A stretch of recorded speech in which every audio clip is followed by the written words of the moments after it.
Hello, everyone, and welcome to the Open Series in Philadelphia. I'm Glenn Jones, joined in the sideboard by Anthony Lowry. Anthony, what's up? Welcome to the booth. Thank you very much. So we've seen a lot of these black mid-range decks popping up. We had the black-green mid-range deck. Jeff Hoagland had a pretty high-profile finish with it at the Invitational in New Jersey. Then we had the black-white mid-range deck. BBD's been championing that deck for some time, although really it was just an excuse to play offset, if you ask me. I think that's really all it was. But today you're playing a black mid-range deck. You've got red in it. Yes. So next weekend I'm sure we'll get to the blue. But for now, let's talk about the red. Obviously, you play a lot of the mostly mono black cards that are still the same, like Desecration Demon, Sign and Blood, Mutilates, right. All the various Doomblades, Nighthawks, even Drows Messenger. Right. All that stuff's still fine. Yeah. So what made you want to go red? I have a feeling it starts with the Rakdos' return. I see right here. Well, in Brian's defense, playing the red was just an excuse for me to play Chandra Pyromaster and Thundermaw Hellkite.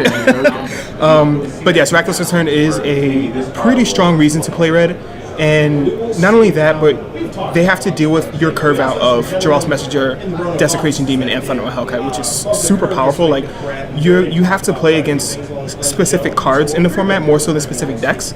So you have the flexibility of being able to play these super powerful creatures regardless of what shell you're okay, so you're just packed with game-winning threats basically, and you can align yourself against whatever you're expecting them to go for. Right, exactly. And as you said, we have the typical shell that you see in the black mid-range decks in Sign and Blood, things like that. And we also have an Olivia Voldaren in the main deck, just round out the big threats. I didn't really want to play a third Chandra Pyromaster because I felt that was a little too clunky, but the Olivia Voldaren really just fit very well.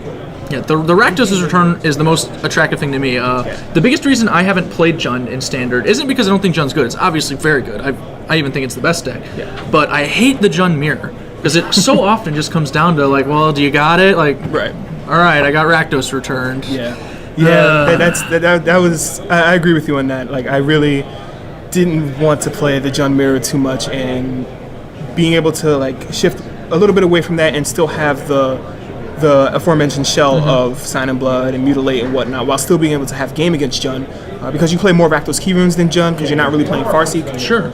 And you're able to hit like these turn 4 Thundermaw Hellkites or the curve out of Desecration into Thundermaw Hellkite. Chandra helps you get to those cards faster along with Sign and Blood. Like everything just like rounds out very well. And Drows Messenger, as said, is like a very, very good aggro creature against Jund if they don't have like the Pillar of Flame, which they aren't playing as much as like Tragic Slip these days. Yeah, I think it's nice that these threats, especially, you can get them underneath the time when a Jund player might Rakdos return you, which is not that typical in Jund matchups. They're leaning on those Huntmasters, Rakdos, and Olivias. That's basically it. Right. But you've got Messengers, Keyrune is a threat, Mutavault can be a threat. Right. Those are cards they have to deal with. They can't just mind twist you and then you're dead. Yeah, exactly. And even if they have to you want to try to get to the point where you're putting down so many threats, and if they deal with them, then you can stick your Rakdos return before they stick theirs, and that's just huge. And at that point, the only thing they'll have left in their hand are good cards, since they've already played the Putrefies and all that nonsense. Exactly. Okay. So you mentioned Chandra Pyromaster. Your love affair with this card has only just begun. Yeah. In the great Magic stories. But how has it been in this deck? And also, how do you think it's going to be as we move into Theros? Well, right now, in this deck, I think she's a very solid role player. I do think she's best fit not as a primary, but a very good supplementary. She fits a very good supplementary role with all of your other power cards like Thundermaw Hellkite, Olivia Voldaren, and whatnot.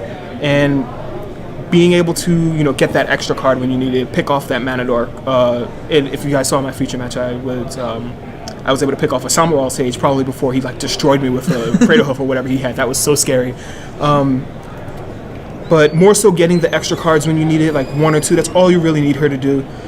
And to answer your question about Theros, I think it's going to be a lot of competition in the 4-drop slot between red and the other colors, because you have Xenagos, I think his name is. Domri is still prominent in that color spectrum. Time will tell. I think she's still going to be fine as a solid role player, but we'll see. Yeah, I imagine you were thrilled to see her top 2ing a Legacy Open. Ruben, you're my hero. Yeah. I really like Chandra as a card. I've played it a little bit in PTQs myself, and I think I think she comes kind of close to the Domri spectrum of things. You know, she Right. gives you a nice edge against control decks. Right. She does create pressure via her existence. Domri did it by threatening to ultimate if you Right. just let it go and check. Chandra does it by actually, you know, zapping them Right, over and exactly. over. And the other big thing, and I've explained this like time and time, the fact that she's on the board is what makes her very strong, especially against like these like Resolve Gorkland Rampages or like even Thragtusks.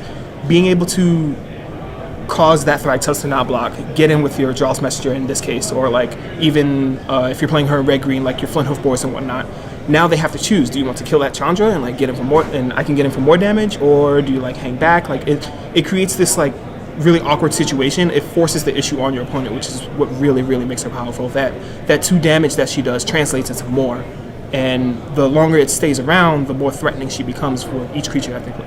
I think that's one of the big reasons she's been so successful in the big red deck. Right. For sure. Yeah. All right. Well, Anthony, I'm going to go ahead and wish you good luck in the remaining rounds of the Standard Open. Thank you very much. Hope we can see you later in the rounds. Take care.